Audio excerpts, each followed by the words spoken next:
Hello everyone, this is Marcus here, and this is another daily Legacy event. I've been drafting a lot of M12, so I have to change mindset to this. I play the same deck there, but this format is a lot faster. I also have Jesper here today. Yeah, hi guys. And he will be joining me here and tell me what to do. Yep, on the basis on that I actually don't know a single thing about Legacy. Okay. I played a Dredge deck about 2 times. All right. 2 games, not 2 matches. So hopefully you will have some questions regarding my strange plays, perhaps. I hope so. And I can find some excuses. So I sure will. You can blame it all on me. Okay, so here we have this opponent, Giamosan01, is new to me, so I have no idea what he's playing. But I would like to play first. Oh, lots of good cards. So you didn't even give me a chance to say it's a solid keep. Snap keep. It's a snap keep. Yeah, I suppose so. We could debate a bit about Flooded Strand if we're going to fetch Island or Tundra or perhaps Plains. What do you think? You know, I'm a gambler. I would get a Tundra and play first turn Visions, and unless there is a Wasteland, I will be guaranteed the Stoneforge. Yeah, I think that's a good play. I will actually do that, because with me having a vision ticking, he won't get any value for wastelanding my first land, and he doesn't know that I have that I only have this for color mana. So trade, draw extra cards, counter spells, trade 1 for 1, and win. With Jace, yeah. With Jace. Like I always do. Yeah, and we also have a misstep for his first drop. So yeah. Which I presume is going to be a Noble Hierarch. I just get that gut feeling. Yeah, pretty common. A pretty common mistake against Took. Yeah. It's a mistake showing up. Yeah. Either that or he's wondering if he's going to mulligan into his Hierarch. Yeah. So while we wait, what do you think about the modern format? I haven't considered it that much yet. My friends are at the Pro Tour, will be at the Pro Tour, and hopefully they invent some cool control deck, preferably blue-white, I can play in some relevant tournament. Yeah, I talked a little bit to one of them, and well, I'm not giving any secrets away because I know the way they think, but it seems cool. Yeah, I think we will see some very cool Swedish decks.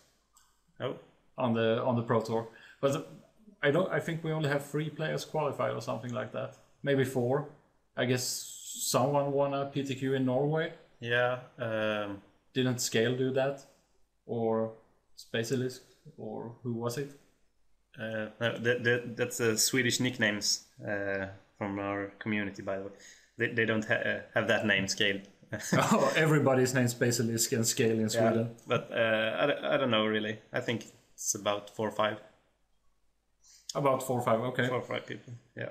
The cool thing about modern, when you mention it, this hand, this card is banned, this card is banned, this card is banned, and those are obviously not available. But I'm not sure if I will find a deck for me there. I think you will, but I don't think there will be any really reliable counter Go deck. Really? Maybe not. What kind of counter spells do you got? Cryptic Command. You got Cryptic Command. Insane. You got Cancel, which you don't want to play. No, I don't want to play that. And you got Remand, which is not really a counter spell. I suppose you're right. So what else do you got? You got different crappy from the other sets. There is something counter target spell. You and that opponent draws a card each. That's something from Lorwyn, I guess. or Shadow more. But that's cost 3, right? Yep. So that's not so reliable. No. I could make some 5-color control work. The Reflecting Pool Vivid engine from old standard, maybe. Yeah, I was just going to say that. Yeah. With a bunch of fetch lands, Ravnica shock lands, Reflecting Pools, 5-color control is gonna be reliable. Yeah. Top it off with Cruel Ultimatum, and I had this standard deck, Grixis, with Demigod of Revenge. That's really sweet. Yeah. It's a great win con. You can't really stop it, especially in control mirrors.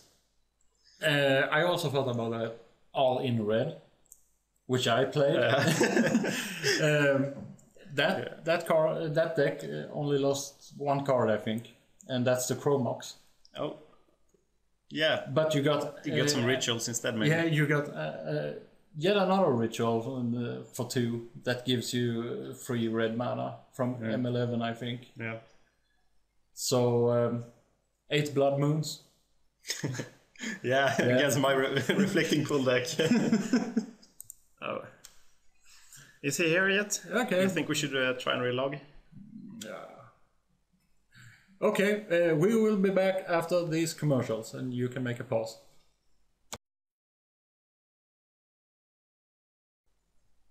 Hello, we're back, and this was one of my easiest games. I should not say the easiest one, but top 3.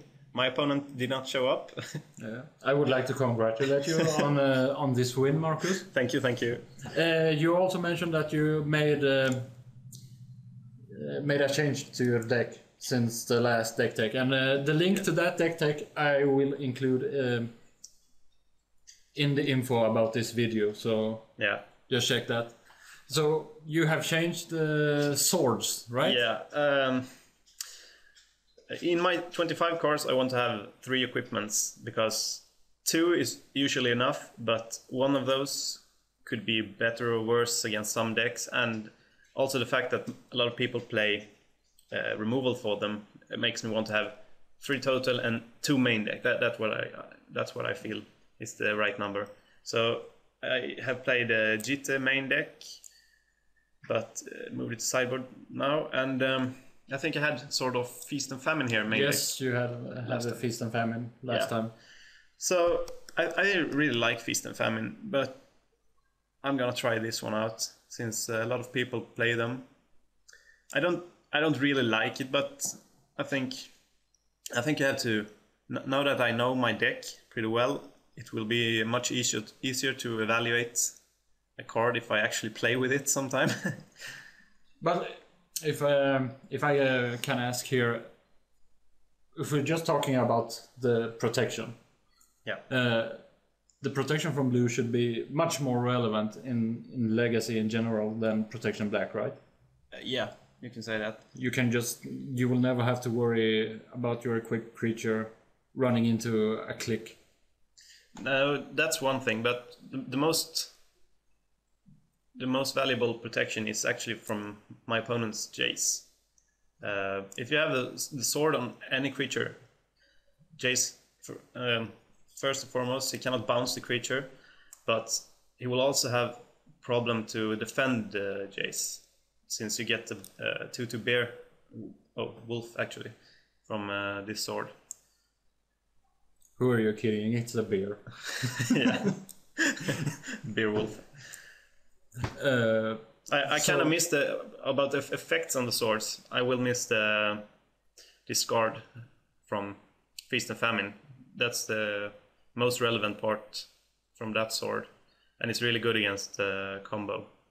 So we will also possibly be up against Dredge next time. Yeah. $10,000 question: will the sword be in the deck post sideboard? Not post sideboard, and it's not good against Dredge, obviously, but either way, I will use my Stoneforge and fetch Batterskull in that matchup, regardless. The Feast and Famine is also very bad since they want to discard cards. So Batterskull being a 4/4 with lifelink and vigilance, that's really good, but there's also this hidden thing. You can use the return Batterskull to its owner's hand ability, and that way you can remove their bridge from below. Since the German one dies. Ka-ching! So most dredge players know about this, but this forced them to dredge a bit slower, which makes this deck reasonable to win game 1 actually. Yeah. And okay. that's about it. I changed the sword.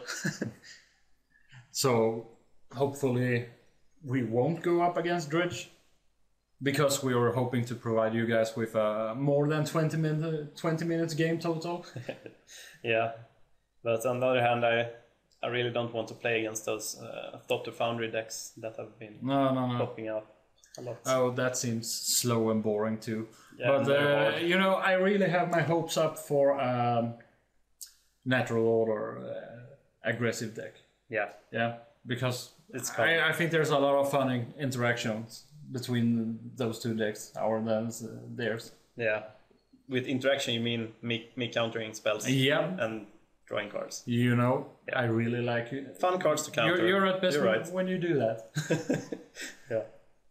So okay, we will be back for round 2. Yep. See you.